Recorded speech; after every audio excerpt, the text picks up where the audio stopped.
Hello nursing officer, welcome to my YouTube channel SP Chaudhary nursing officer. आज friends हम लेके आए हैं एमएससी नर्सिंग और post basic BSc nursing entrance exam जो कि एम्स दिल्ली करवाने जा रहा है 11 तारीख को इसी महीने की। तो फ्रेंड्स उसी से रिलेटेड जो लेटेस्ट एग्जाम पैटर्न के हिसाब से अपन 20 मोस्ट इंपॉर्टेंट क्वेश्चन जो है उनको डिस्कस करने वाले हैं, जो कि अभी आपको जो एग्ज़ाम होने वाला है उसमें काफ़ी ज़्यादा बेनिफिशियल होंगे। तो फ्रेंड्स फर्स्ट से लेकर एंड तक हमारे साथ जुड़े रहे। और अगर आप हमारे चैनल पे नए हैं तो SP Chaudhary nursing officer YouTube channel को आप सब्सक्राइब करें और बेल आइकन को प्रेस करना ना भूलें, ताकि डेली के जो वीडियो आते हैं उनका नोटिफिकेशन आपको सबसे पहले मिल सके। ओके फ्रेंड, तो चलिए इस वीडियो को स्टार्ट करने से पहले इसका प्रीवियस वीडियो का जो क्वेश्चन ऑफ द डे का क्वेश्चन था उसके आंसर की बात कर लेते हैं। तो फ्रेंड्स वो क्वेश्चन था, how often oral care be monitored to ventilated patient. एक वेंटिलेटेड पेशेंट है तो कितनी बार है उसकी ओरल केयर है, कितने टाइम से है ओरल केयर करेंगे उसको और मॉनिटर करेंगे उसकी ओरल केयर को, वेंटिलेटेड पेशेंट को। ओके फ्रेंड, तो उसका ऑप्शन ए था every 7 to 9 hours, option B था अबो 9 हॉर्स, ऑप्शन सी था every 1 to 3 hours, option D था 4 to 6 हॉर्स। तो फ्रेंड्स उसमें राइट आंसर जाता है ऑप्शन डी, 4 to 6 हॉर्स। क्योंकि फ्रेंड्स जो ओरल केयर करते हैं वेंटिलेटेड पेशेंट की वो एवरी शिफ्ट किया जाता है। जैसे मॉर्निंग 8 से लेकर 2 बजे तक की जो शिफ्ट होती है, उसके बाद जो 2 बजे जो नया नर्सिंग ऑफिसर आता है वो उसको है ओरल केयर देता है। तो एवरी शिफ्ट के हिसाब से अपन ऐसे याद रख सकते हैं कि ओरल केयर की जाती है वेंटिलेटेड पेशेंट की। ओके फ्रेंड, तो चलिए बिना टाइम खराब करिए इस वीडियो के फर्स्ट क्वेश्चन से स्टार्ट करते हैं। तो फ्रेंड्स इस वीडियो का फर्स्ट क्वेश्चन है, what should the nurse teach a client who is taking anti hypertensive to minimise orthostatic hypotension. Friends एक नर्सिंग स्टाफ है वो क्या कर रही है, टीच कर रही है हाइपरटेंसिव एंटी हाइपरटेंसिव जो ड्रग्स ले रहा है एक पेशेंट उसको। तो वो है क्या टीच करेगी, क्या बताएगी उस पेशेंट को कि ऑर्थोस्टेटिक हाइपोटेंशन से बचाने के लिए क्या करना है उसको। ऑप्शन ए है wear support hose continuously, option B है sit for 5 minute before standing, option C है lie down for 50 minutes after taking medication, और ऑप्शन डी है अबव एक्सरसाइज अवॉइड एक्सरसाइज। तो फ्रेंड्स इसका राइट आंसर जाता है वो जाता है option B is right answer. Friends क्योंकि जो जो है ऑर्थोस्टेटिक हाइपोटेंशन है उससे बचाने के लिए, जैसे सुपाइन पोजीशन में पेशेंट है तो अचानक से उसको स्टैंडिंग पोजीशन में नहीं आना है, उसके धीरे जो सुपाइन है उससे उसको सिटिंग में आना है, सिटिंग में 5 मिनट उसको रिमेनिंग रहना है, रहने देना है, उसके बाद उसको धीरे धीरे है स्टैंडिंग पोजीशन में आना है। अचानक से अगर सुपाइन से स्टैंडिंग में आएंगे तो बीपी है वो फॉल डाउन हो सकती है, उसको बोलते हैं ऑर्थोस्टेटिक हाइपोटेंशन। तो इससे बचाने के लिए है पेशेंट को सुपाइन से सिटिंग के अंदर लेके आते हैं, उसके बाद सिटिंग से स्टैंडिंग पोजीशन के अंदर लेके आते हैं। ओके फ्रेंड, तो इसका राइट आंसर जाता है option B is right answer, sit for 5 minute before standing. Okay, बात कर लेते हैं फ्रेंड्स क्वेश्चन नंबर सेकंड की। क्वेश्चन नंबर सेकंड है friends, a young lady presents with repeated episode of exercise and eating followed by frugging by use of laxative, which is the diagnosis। Friends एक है young lady है, okay, और वो present कर रही है repeated episode of exercise, ज़्यादा exercise कर रही है, ज़्यादा ही खा रही है और लैक्सेटिव ले रही है उसके बाद में। तो वो क्या अपन है वो डायग्नोसिस करेंगे उसके अंदर। तो फ्रेंड्स ऑप्शन ए है बुलिमिया नर्वोसा, ऑप्शन बी है सीजोफ्रेनिया, ऑप्शन सी है मेनिया, ऑप्शन डी है हाइपरफेजिया। तो फ्रेंड्स वो बुलिमिया नर्वोसा होता है, उस कंडीशन के अंदर क्या होता है, पहले तो जो है ये मोस्टली पाया जाता है अडल्ट जो यंग होते हैं उसमें मोस्टली देखने को मिलता है। उसमें क्या होता है फ्रेंड्स, वो पहले तो बहुत ज़्यादा खा लेंगे, उसके बाद वो सोचेंगे कि मैं बड़ा हो जाऊंगा या बड़ी हो जाऊंगी, तो उसके डर से वो क्या करते हैं एक्सरसाइज करती है अपनी बॉडी को कि मेंटेन करके रख सकती हूँ, और ज़्यादा खाने के बाद वो लैक्सेटिव लेके है उसको पास आउट करवाने की कोशिश करते हैं। तो वो डिसऑर्डर होता है friends bulimia nervosa. Bulimia nervosa A option जो है वो राइट आंसर जाता है। ओके, चलिए फ्रेंड्स बात कर लेते हैं क्वेश्चन नंबर थर्ड की। What is the normal pacemaker of the heart. जो नेचुरल पेस मेकर होता है हार्ट का वो क्या होता है, what is the natural pacemaker of the heart. Option A है bundle of His, option B है mitral valve, C S A node, D AV node. तो फ्रेंड्स अपन सभी को पता है ऐसे नोड होता है, ये नेचुरल पेसमेकर होता है हार्ट का। ओके, तो option C is right answer. बात कर लेते हैं फ्रेंड्स क्वेश्चन नंबर 4 की। क्वेश्चन नंबर 4 है friends, how chest compression is given in newborn. Newborn जो है उसके अंदर चेस्ट कंप्रेशन देना है तो कितने देंगे, कैसे देंगे, किससे देंगे। ऑप्शन ए है using 2 finger on the middle third of sternum. Option B है using 2 thumb on the lower third of sternum. Option C है using 3 finger on the lower third sternum. Option D है using palm on the lower third sternum. तो friends जो child होता है, newborn होता है, उसमें मोस्टली जो अपन चेस्ट कंप्रेशन जो करते हैं उसका और अडल्ट का बिल्कुल डिफरेंस होता है। उसके अंदर करते हैं मोस्टली टू जो थंब होते हैं, दोनों हैंड्स के जो थंब हैं इसको यूज में लेते हैं, और लोअर जो पार्ट होता है स्टर्नम जैसे अपना ऐसे होता है, उसका 1/3 जो पार्ट होता है लोअर, वहां से अपन दो स्टर्नम को 2 थंब से 2 थंब से अपन कंप्रेस करते हैं during chest compression in newborn. Okay friends, तो इसका राइट आंसर जाता है option B is right answer, using 2 thumb on the lower third of sternum. बात करते हैं फ्रेंड्स क्वेश्चन नंबर 5 की। क्वेश्चन नंबर 5 है, फॉर फॉर पैराइटिकल incubation of a child of a 6-year uncupped tube of following size would be appropriate।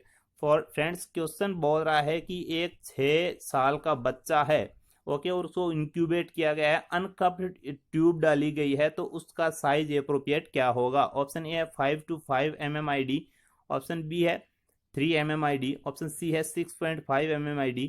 Option D है 4 mmID। तो friends इसका right answer की मैं बात करता हूँ, वो जाता है option A is right answer. जो बच्चा होता है 6 साल का, उसके लिए अपन मोस्टली जो यूज में लेते हैं वो लेते हैं फ्रेंड्स 5.5 mm जो साइज की जो ट्यूब होती है वो लेते हैं, और अनकप्ड ट्यूब जो लेते हैं, क्योंकि अपने प्रीवियस वीडियो में इससे रिलेटेड देखा था, क्योंकि कप्ड अगर ट्यूब जो लेंगे तो वहाँ पे अपन कप को इनफ्लेट करेंगे तो वहाँ की जो बच्चे की होती है, जो ब्लड वेसल्स होती है, अंदर की जो लेयर होती है वो बहुत ज़्यादा नाजुक होती है, जिसकी वजह से वहाँ ब्लड सप्लाई जो है इम्पेयर्ड होकर नेक्रोसिस होने की कंडीशन आ जाती है, और इसलिए अपन जो है अनकप्ड ट्यूब को मोस्टली यूज में लेते हैं। और जो लेरिंगोस्कोप यूज में लेते हैं उसमें जो ब्लेड होती है वो स्ट्रेट वाली ब्लेड लेते हैं। अडल्ट के अंदर जो ब्लेड यूज में लेते हैं वो कर्व्ड ब्लेड यूज में लेते हैं।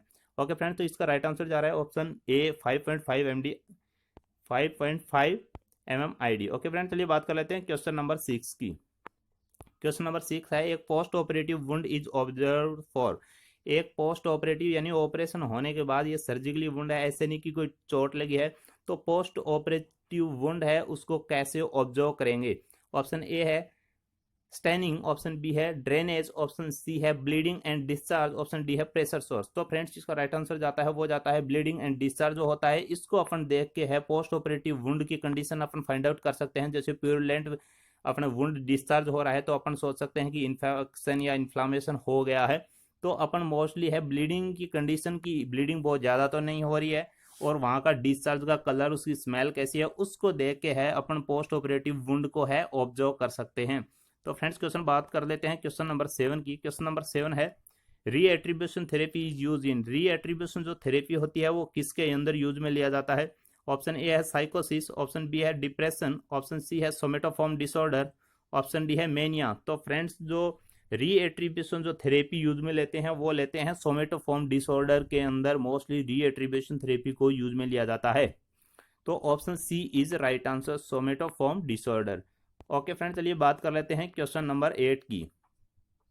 Question number 8 friends, a client at 38 week of gestation is admitted for induction of labor for membrane rupture 12 hours ago.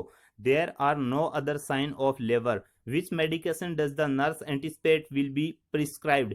एक फ्रेंड्स 38 वीक की जो गेस्टेशन पीरियड की मदर आई है, एडमिट हुई है, उसके क्या है इंडक्शन ऑफ लेबर के कंडीशन को लेके, या इंडक्शन ऑफ लेबर के लिए जो एडमिट हुई है उसकी जो एम्यूनिटिक जो मेम्ब्रेन होती है वो रप्चर हो चुकी है, 12 घंटे पहले ही रप्चर हो गई है।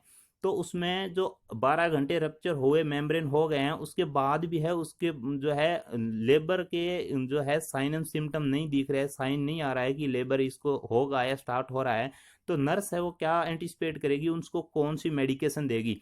ऑप्शन ए है डाइनोप्रोस्टोन, ऑप्शन बी है मैग्नीशियम सल्फेट, ऑप्शन सी है एस्ट्रोजन, ऑप्शन डी है ऑक्सीटोसिन। तो फ्रेंड्स अपने को पता है लेबर को इंडक्ट करने के लिए, इंडक्शन ऑफ लेबर के लिए अपन मोस्टली जो है ऑक्सीटोसिन यूज में लेते हैं, क्योंकि ये जो यूट्रस होता है उसकी जो मायोमेट्रियम लेयर होती है उसको है उस पर काम करता है और उसको जो है कॉन्ट्रैक्ट करवाता है, और लेबर को इंडक्शन जो है इंडक्शन ऑफ लेबर की प्रोसेसिंग है ऑक्सीटोसिन शुरू करवाता है। तो जो ऑप्शन डी जा रहा है ऑक्सीटोसिन, ये राइट आंसर जाता है। ओके फ्रेंड, चलिए बात कर लेते हैं क्वेश्चन नंबर 9 की। क्वेश्चन नंबर 9 है which type of insulin can never be mixed with another. कौन से टाइप का इंसुलिन होता है फ्रेंड्स वो किसी दूसरे टाइप्स के इंसुलिन के अंदर मिक्सड नहीं किया जा सकता। ऑप्शन ए है लॉन्ग एक्टिंग, ऑप्शन बी है इंटरमीडिएट, ऑप्शन सी है रैपिड एक्टिंग, ऑप्शन डी है रेगुलर। तो फ्रेंड्स जो लॉन्ग एक्टिंग जो मोस्टली इंसुलिन होता है ऑप्शन ए, ये किसी अदर जो टाइप्स का इंसुलिन होता है उसके अंदर मिक्स नहीं करते, बिल्कुल सही नहीं करते। ये फ्रेंड्स क्वेश्चन कई बार पूछा जा चुका है। ओके, तो लॉन्ग एक्टिंग जो इंसुलिन है वो किसी दूसरे टाइप्स के इंसुलिन के साथ मिक्स नहीं कर सकते। ओके, बात कर लेते हैं क्वेश्चन नंबर 10 की। क्वेश्चन नंबर 10 है विच of the following is not required for clot formation. किसकी अपने को क्लॉट फॉर्मेशन में है जरूरत नहीं पड़ती। ऑप्शन ए है विटामिन के, ऑप्शन बी है प्लाज्मिन, ऑप्शन सी है फाइब्रोनोजन, ऑप्शन डी है कैल्शियम। तो अपने को पता है फ्रेंड्स जो है विटामिन के का भी रोल होता है उसमें, जिसमें 2, 7, 9, 10 नंबर का क्लोटिंग फैक्टर होता है, वो इसी पे डिपेंड करता है प्योरली। ये भी क्लोटिंग फैक्टर है, ये भी क्लोटिंग फैक्टर है। प्लाज्मिन जो होता है इसकी अपने को रिक्वायरमेंट नहीं पड़ती फ्रेंड्स, प्लाज्मिन की रिक्वायरमेंट क्लोट फॉर्मेशन के अंदर नहीं पड़ती। तो इसका राइट आंसर जो जाएगा फ्रेंड्स वो जाएगा option B is right answer, क्योंकि यहाँ पे फ्रेंड्स इसने नोट रिक्वायर्ड दे रखा है, तो B is right answer. Plasmin जो है वो not required for clot formation. बात कर लेते हैं फ्रेंड्स क्वेश्चन नंबर 11 की। क्वेश्चन नंबर 11 है friend the primary reason for rapid continuous rewarming of the area affected by frostbite is 2। तो फ्रेंड्स फ्रॉस्ट बाइट क्या होता है, ज़्यादा ठंड की वजह से जो स्किन डैमेज होती है वो होती है फ्रॉस्ट बाइट, उसको कंटिन्यूसली रीवार्मिंग करना है उस एरिया को, अफेक्टेड एरिया को। प्राइमरी रीजन क्या होता है कि जो फ्रॉस्ट बाइट का जो पर्सन है उसको जो है रीवार्मिंग करने के लिए कंटिन्यूस प्रोसेसिंग स्टार्ट रखते हैं अफेक्टेड एरिया को, क्या उसकी ज़रूरत होती है, उसके पीछे क्या रीजन होता है। Option A prevent the formation of blister, option B promote moment, option C lessen the amount of cellular damage, option D prevent pain and discomfort. तो फ्रेंड्स इसका राइट आंसर जाता है वो जाता है option C is right answer, lessens the amount of cellular damage. Cellular जो damage होता है उससे बचाने के लिए जो है अपने कंटिन्यूसली रीवार्मिंग करते हैं फ्रॉस्ट बाइट पर्सन को। तो option C is right answer जाता है इस क्वेश्चन का। ओके फ्रेंड्स, चलिए क्वेश्चन नंबर 12 की बात कर लेते हैं। क्वेश्चन नंबर 12 है एक nurse reposition a client who is diagnosed with emphysema to facilitate breathing, which position facilitate maximum air exchange। एक नर्स है वो रिपोजिशन यानी पोजीशन चेंज कर रही है जो एम्फाइसीमा का पेशेंट है उसकी, तो फैसिलिटेट यानी प्रॉपर ब्रीदिंग के लिए कौन सी जो है पोजीशन नर्स देगी जिससे कि मैक्सिमम जो है गैसेस एक्सचेंज हो सके, यानी रेस्पिरेशन जो होता है वो इफेक्टिव हो सके। ऑप्शन ए है ऑर्थोपेनिक, ऑप्शन बी है लो फाउलर, ऑप्शन सी है सेमी फाउलर, ऑप्शन डी है सुपाइन। तो अपने को सबको पता है फ्रेंड्स ऑर्थोपेनिक जो पोजीशन होती है इसके अंदर मैक्सिमम गैसेस एक्सचेंज होता है। ये पोजीशन होती है कैसे है फ्रेंड्स, जैसे ये सीटिंग पोजीशन पे बेड पे पर्सन बैठा हुआ है, तो इसके आगे जो है फ्रेंड्स एक कार्डियक टेबल जो होती है वो लगा के ऐसे बोल सकते हैं, और उसके ऊपर पर्सन है जो ऐसे झुक जाता है, उसको फ्रेंड्स ऑर्थोपेनिक पोजीशन बोलते हैं, जिसके अंदर मैक्सिमम जो है लंग्स गैसेस एक्सचेंज इफेक्टिव होता है बिना किसी डिफिकल्टी के। तो फ्रेंड्स क्वेश्चन नंबर 12 का जो राइट आंसर जाता है वो जाता है option A is right answer. Okay, बात करते हैं फ्रेंड्स क्वेश्चन नंबर 13 की। क्वेश्चन नंबर 13 है granulomatous orchitis is the term applied for inflammation of. Granulomatous orchitis जो टर्म्स है ये किसके इन्फ्लामेशन को बोलते हैं। Option A lungs, option B testis, option C ovary, option D omentum. तो फ्रेंड्स ओरसाइटिस जो कंडीशन होती है ये जाती है सीधा, इसको अपन देखते ही टेस्टिस जो है इसको इंडिकेट करती है। ग्रेनुलोमेटस ओरसाइटिस का होता है, इन्फ्लामेशन होता है टेस्टिस का। ओके, तो बी इज राइट आंसर। बात कर लेते हैं फ्रेंड्स क्वेश्चन नंबर 40 की। क्वेश्चन नंबर 14 है friends, the drugs of choice for methicillin resistant staphylococcus aureus MRSA is. Friends पीछे जो 2019 में जो एग्जाम हुआ था दिल्ली एम्स का नर्सिंग ऑफिसर का, उसके अंदर ये क्वेश्चन पूछा गया था।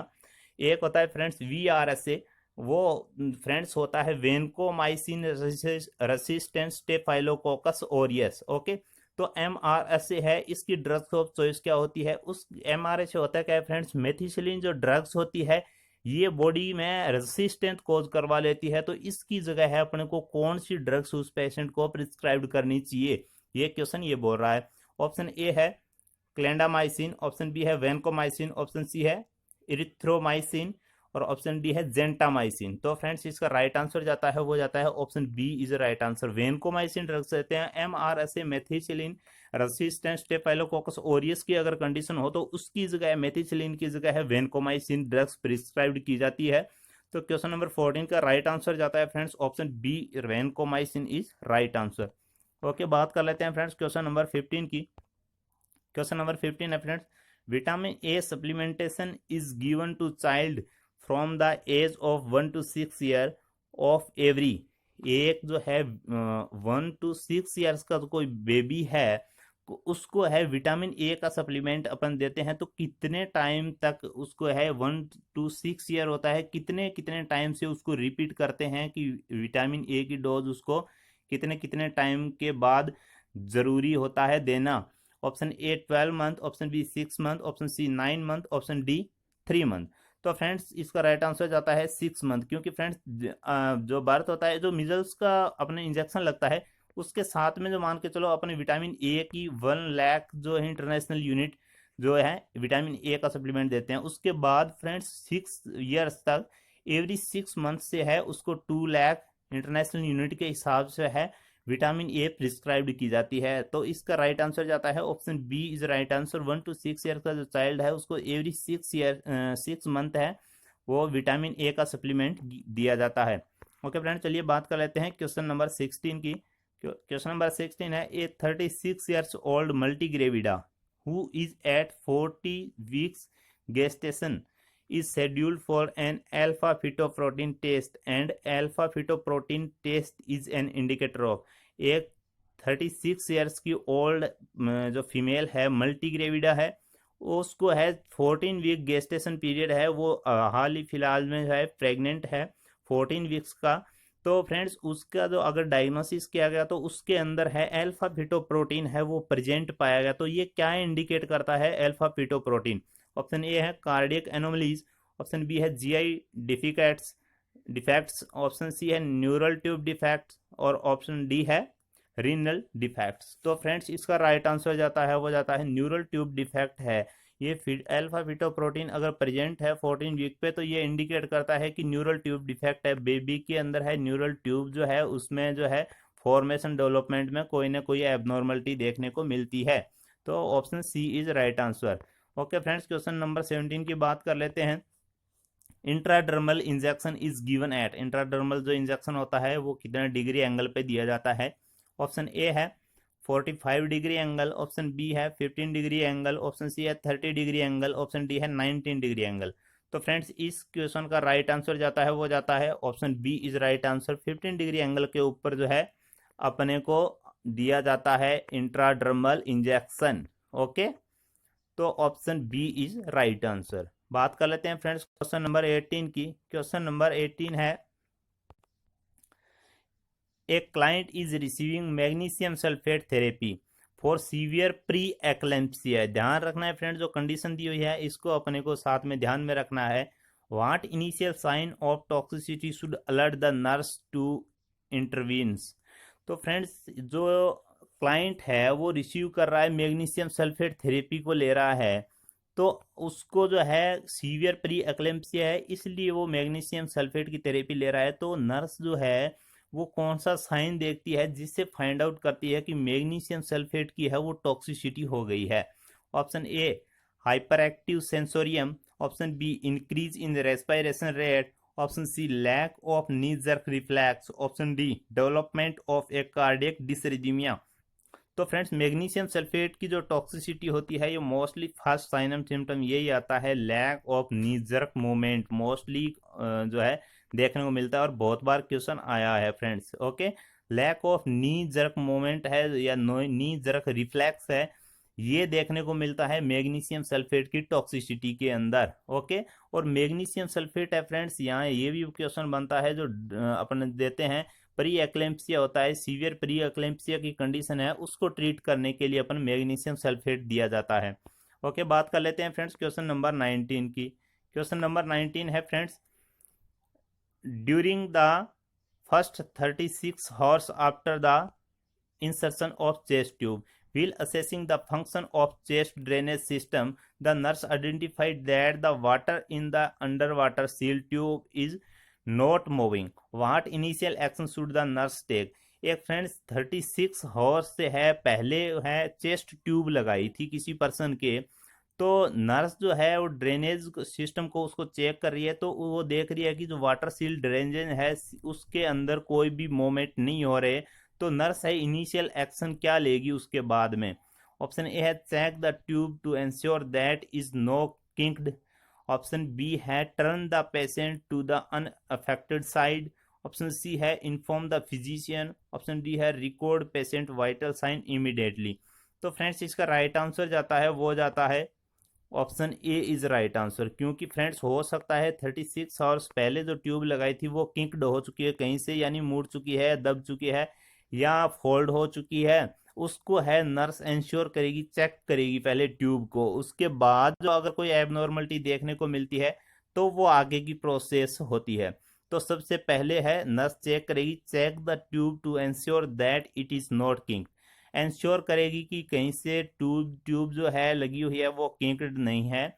Option A is right answer. Okay, बात कर लेते हैं फ्रेंड्स क्वेश्चन नंबर 20 की। क्वेश्चन नंबर 20 है friends, which one of the following vitamin is involve in blood clotting? कौन सा विटामिन है वो ब्लड क्लॉटिंग में रिस्पॉन्सिबल होता है? Option A vitamin A, option B vitamin D, option C vitamin E, option D vitamin K.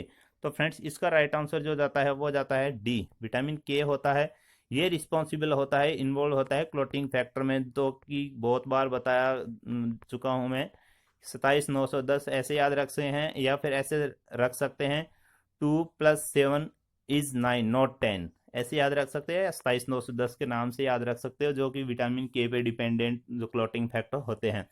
तो option D is the right answer. Okay, तो ये थे फ्रेंड्स आज के 20 क्वेश्चन। कैसे लगे आपको वीडियो? अगर अच्छा लगा हो तो प्लीज वीडियो को लाइक करें और कमेंट और शेयर जरूर करें। ओके फ्रेंड्स, अभी देखते हैं आपके क्वेश्चन ऑफ द डे का क्वेश्चन है, उसकी बात कर लेते हैं। Which of the following is correct concerning fetal haemoglobin? Friends है जो करेक्ट फिटल हीमोग्लोबिन से रिलेटेड जो नीचे दिए गए ऑप्शन, उसमें करेक्ट कौन सा है?